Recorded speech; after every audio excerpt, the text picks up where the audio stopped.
solemnly swear I, John Fitzgerald Kennedy, do solemnly swear that you will faithfully execute the office of President of the United States that I will faithfully execute the office of President of the United States and will, to the best of your ability, and will, to the best of my ability, preserve, protect, and defend the Constitution of the United States. preserve, protect, and defend the Constitution of the United States. So help me God. So help me God.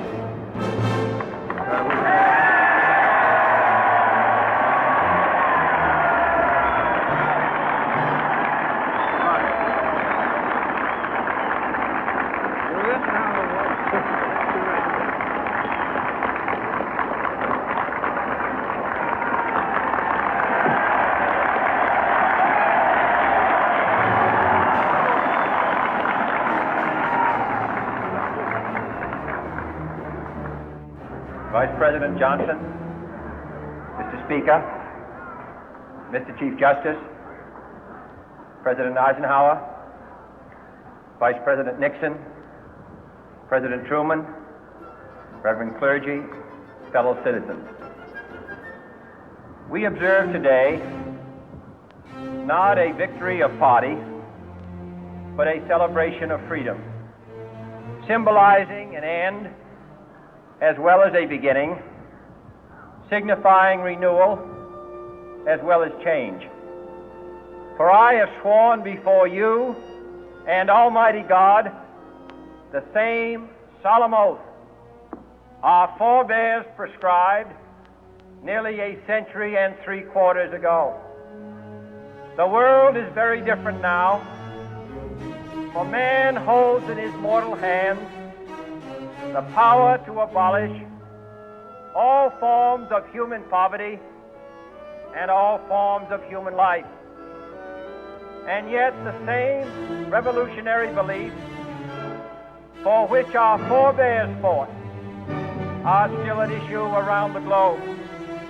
The belief that the rights of man come not from the generosity of the state, but from the hand of God. We dare not forget today that we are the heirs of that first revolution. Let the word go forth from this time and place to friend and foe alike that the torch has been passed to a new generation of Americans born in this century, tempered by war, disciplined by a hard and bitter peace, proud of our ancient heritage, and unwilling to witness or permit the slow undoing of those human rights to which this nation has always been committed and to which we are committed today at home and around the world.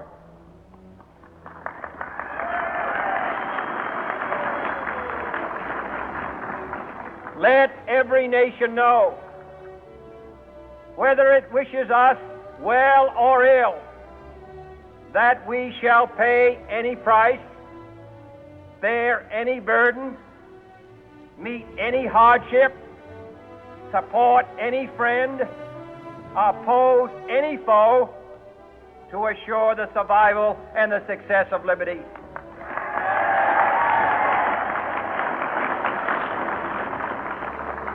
This much we pledge and more. To those old allies whose cultural and spiritual origins we share, we pledge the loyalty of faithful friends. United, there is little we cannot do in a host of cooperative ventures. Divided, there is little we can do, for we dare not meet a powerful challenge at odds and split asunder. To those new states whom we welcome to the ranks of the free, we pledge our word that one form of colonial control shall not have passed away, merely to be replaced by a far more iron tyranny. We shall not always expect to find them supporting our view, but we shall always hope to find them strongly supporting their own freedom and to remember that in the past, those who foolishly sought power by riding the back of the tiger ended up inside.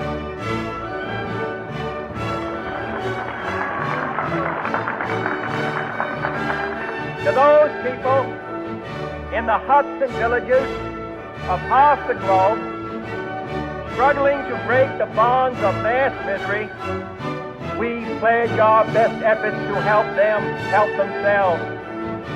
For whatever period is required, not because the communists may be doing it, not because we seek their vote, but because it is right.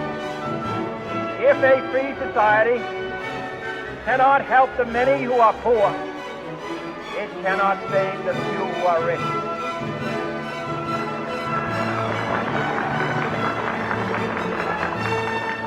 To our sister republics south of our border, we offer a special pledge to convert our good words into good deeds, in a new alliance for progress, to assist free men and free government in casting off the chains of poverty.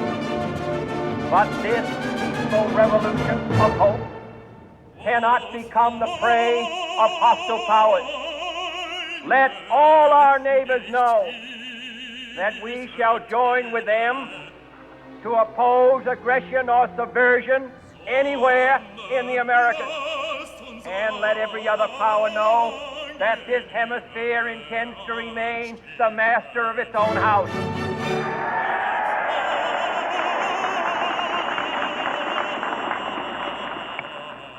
To that World Assembly of Sovereign States, the United Nations, our last best hope, in an age where the instruments of war have far outpaced the instruments of peace, we renew our pledge of support to prevent it from becoming merely a forum for invective, to strengthen its shield of the new and the weak, and to enlarge the area in which its writ may run. Finally, to those nations who would make themselves our adversary, we offer not a pledge, but a request that both sides begin anew the quest for peace. Before the dark powers of destruction, unleashed by science, engulf all humanity in planned or accidental self-destruction.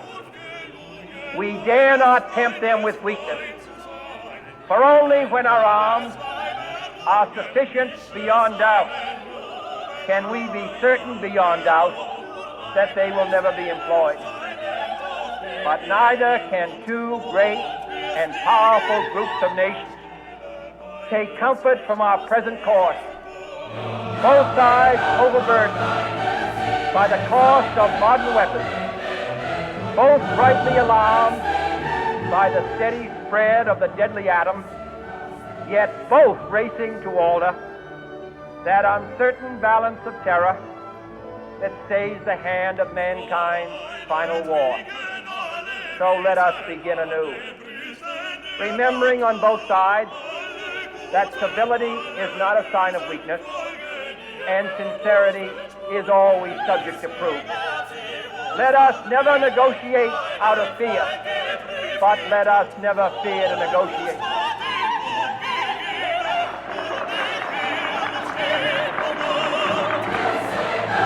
Let both sides explore what problems unite us, instead of belaboring those problems which divide us. Let both sides, for the first time, formulate serious and precise proposals for the inspection and control of arms, and bring the absolute power to destroy other nations under the absolute control of all nations.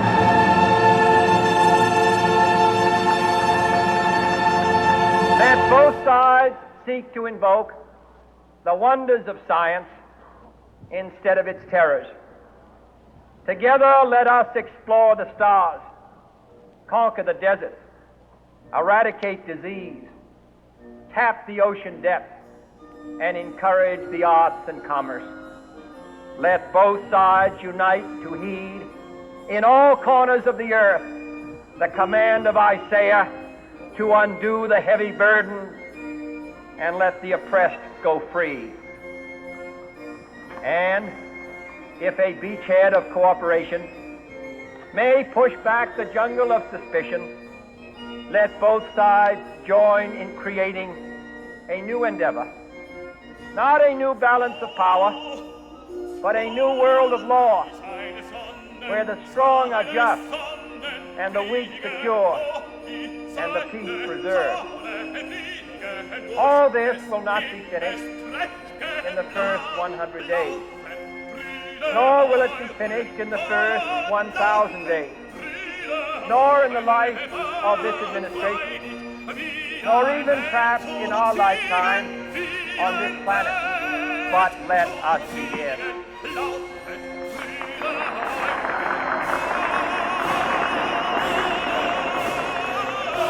In your hands, my fellow citizens, more than mine, will rest the final success or failure of our cause. Since this country was founded, each generation of Americans has been summoned to give testimony to its national loyalty. The graves of young Americans who answered the call to service surround the globe.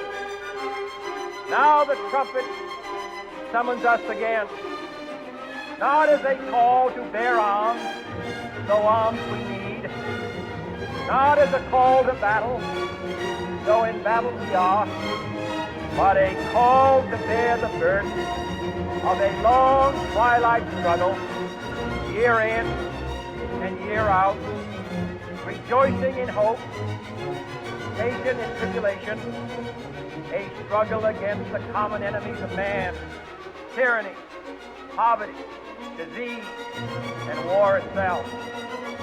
Can we forge against these enemies a grand and global alliance, north and south, east and west, that can assure a more fruitful life for all mankind? Will you join in that historic effort?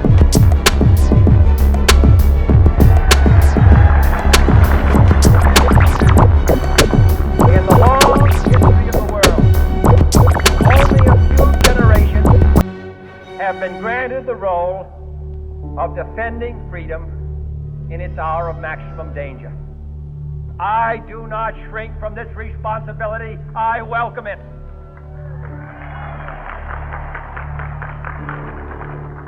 I do not believe that any of us would exchange places with any other people or any other generation.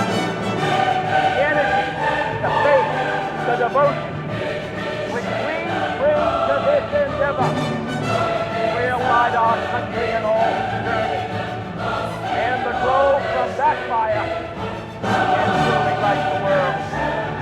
And so, my fellow Americans, ask not what your country can do for you, ask what you can do for your country.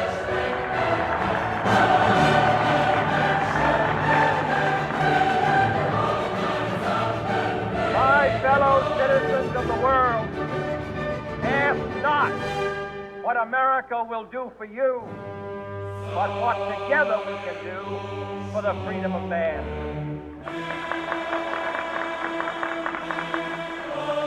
Finally, whether you are citizens of America or citizens of the world, ask